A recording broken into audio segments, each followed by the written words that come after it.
We just talked about the fact that Spider-Man No Way Home literally took us back to events of the Raimi trilogy. Well, not too long after that, we have another update, courtesy of the same exact artist, who reveals concept art for returning to the Amazing Spider-Man universe.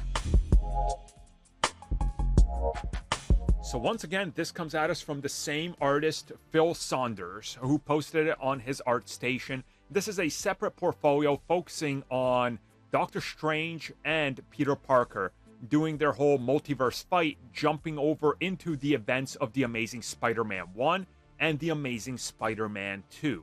And what we see here is obviously one during the whole clock tower type deal fight where Gwen Stacy dies, but also during the events of TASM 1 where the Lizard was on top of that weird-shaped Oscorp building.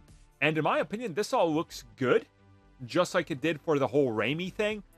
But again, the same thing I said in that video, it would have taken away and taken some of the focus away on what the purpose of the story was and what was going on. And while it could have been cool for a nostalgic moment or two to go back to these moments, it brings into question a lot of concepts and how they play out. And does this affect those universes now? Do you have to retroactively go back and go, oh, remember when The Amazing Spider-Man was fighting the Green Goblin? Well, suddenly, you just don't see it, but under the frame, there's Doctor Strange fighting MCU Peter Parker.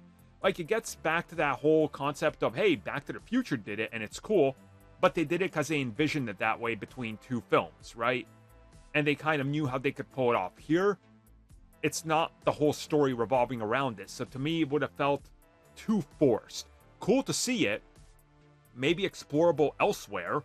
In a cartoon, I think it would be great to explore, in a video game or something, but in the film that already had so much fan service, it would have felt like too much fan service, you know? And there is sometimes too much of that does get in the way and hinder the end goal and end ideas and pictures, and I think this would have ultimately delivered it. So while cool to look at and go, what if, you get exactly why they didn't do it.